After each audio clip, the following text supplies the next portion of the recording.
So I bought a 47-inch front mount John Deere snowblower attachment from my John Deere X738. Depends on the dealership, but you can save a couple $100 if you actually put it together by yourself.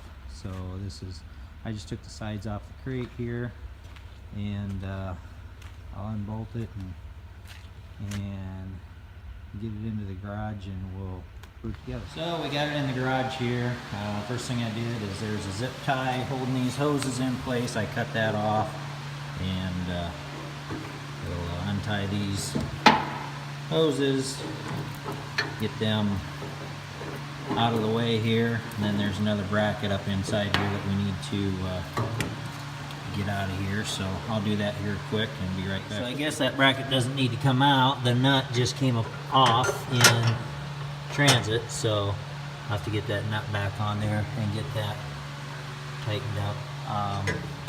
You got to put the chute on, and then one thing you got to remember when you go to put a snowblower on, you got to drop the pin in this mount here. I'm not sure. I think it's this hole here. I'll have to double check, or maybe it's this center one. I'll get the pin and find out here. But you don't want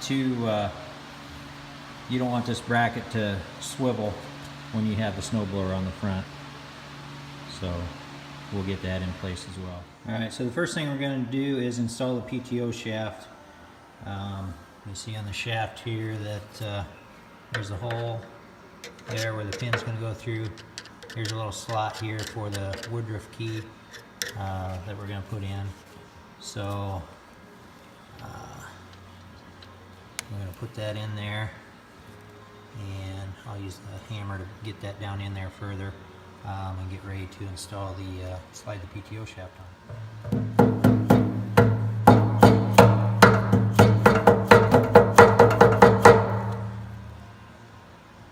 Alright, so you got a little groove inside the PTO shaft there. Turn that till it matches up with that key, and then just slide it on there till the hole lines up, and then we'll drive this pin in through there.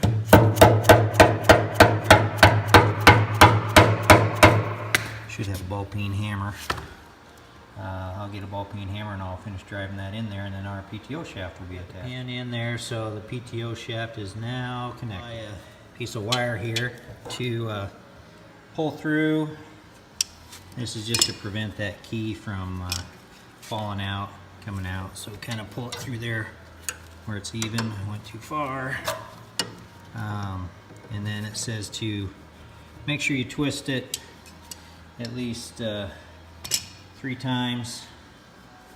Get that twisted up here.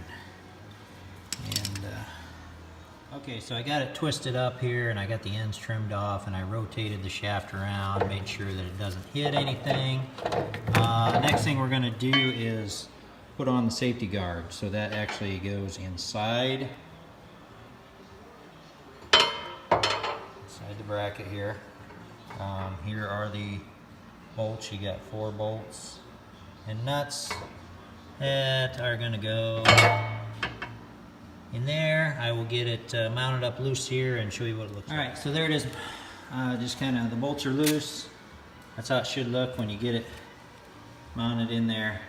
The bolts go from the outside, and then 1/2-inch socket, and we'll get them tightened up. Bracket there in the way. The socket didn't quite fit, so use an open end wrench on the side, or I'll use the box end of it. Get them tightened up. Get them both tightened up. Alright, so a correction on these bolts in here. 13 millimeters what you want. I noticed the 1/2-inch was just a little bit snug and I was having trouble with it, so I realized we have metric stuff here. So 13 millimeters. 13 millimeter wrench is what you want. Next thing we're going to install is the PTO shaft holder. When you unhook the PTO shaft, you want that. One of the 2 bolts with the washer. Then you notice these 2 nuts are different. This is a lock nut. That's the one we want for this first bolt. And here, see if I can do this. One hand, you get the washer there, and then I'll put the nut on the bottom, but that's your PTO shaft. You don't want this totally snug, for the reason being that this other bolt's going to go in here, and when you're not using this, you're going to bring it over and put it on that side so it stays out of the way. So this rod needs to be able to move back and forth. So just get that bolt and nut snug and call it good. All right, and there's a PTO shaft hanger installed. All right, so next thing we want to do, we're getting ready to put the chute on. So we want to remove this cover. Just kind of pull all the bolts, slide it off to the side, down, out of the way, because we need to be able to get to these cables and get them wrapped around the chute correctly. I'll get the chute here and we'll get that. Okay, so cover's off. Just pull the cables out of the way. The first thing they want you to do is put some grease around the base where the chute's going to be turning on, so it's got some lubrication. And then you see there's going to be 6 self-tapping bolts or screws that go down into those holes with the clips, which look like these. So we'll get some grease down there and get the chute on and start tightening it. Okay, so you notice there's like 3 little high points or knobs or something where the chute is actually going to be riding on. I put grease on them and it actually rides on that outer edge there. So that's what I greased up here, and then we'll put the hold down clamp. Okay, so there's how those brackets go on that hold your chute down. I'll slide in there. Those holes line up for the self-tapping bolts, and there will be 3 total. And you start them in there and tighten them down. Not too difficult. I got 6 of them to do. I'll get those done. I'll be right back. All right, so I got all 3 of those brackets installed, and I did forget to mention 10mm socket is what you need for that. They're all installed. Rotates freely. So now we'll put the cables on. All right, so to thread the cables, you're going to have your chute off to the right, and this cable on the right, the one that's there, is going to come over here, around that pulley, back around this one, come back around the chute like this, and then it will attach to this bolt here, the left one of the 2, as you're looking at it. I'll get that done and be right back. So that's, I wrapped over the top first because your nut goes clockwise, so as you're tightening it's drawing it a little bit tighter.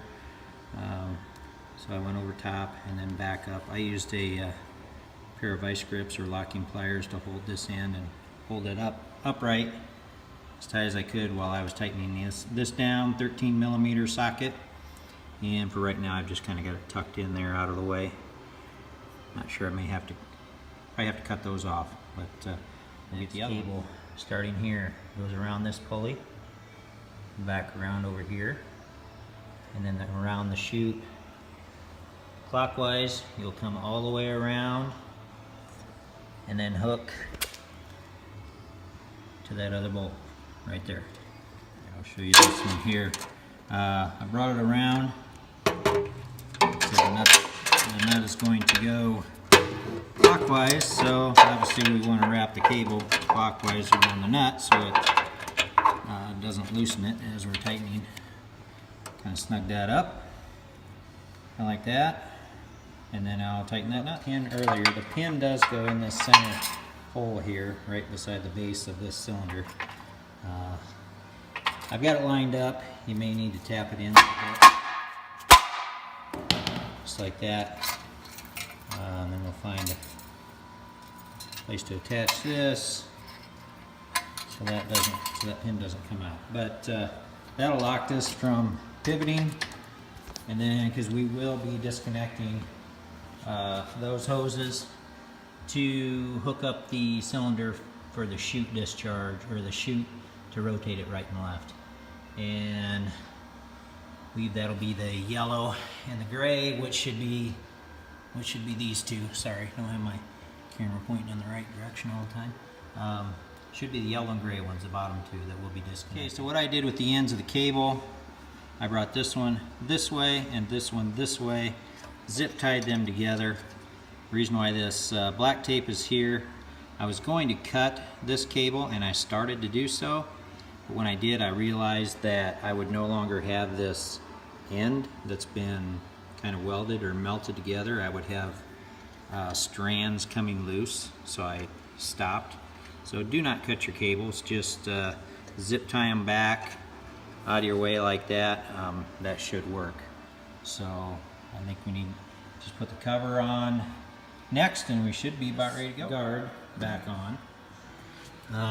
There's this angle iron here that goes up here. So the two long bolts that you have will go in the back holes, that one and that one. And it covers up that channel where your cylinder, your pulley mechanism, you know, if that's not there, then it's open to all the snow and ice. So that's where that will go, and then the two short bolts will go in the front two holes. That one and that one, and we should be okay. So I did find an extra ring and a pin here. So if you hook that together with, that's the chain coming off of the pin that locks your bracket here, or connector, from rotating. So if you feel under there, you can feel hole in the bottom of the pin. Slide that in there.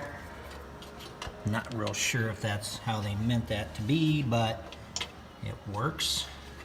So at least now we have a pin or a clip in the bottom of our pin there, and I guess if it does come out, hopefully it'll still be attached to the chain, but I don't plan on being too rough with it. Obviously I don't expect it to be bouncing out of there, so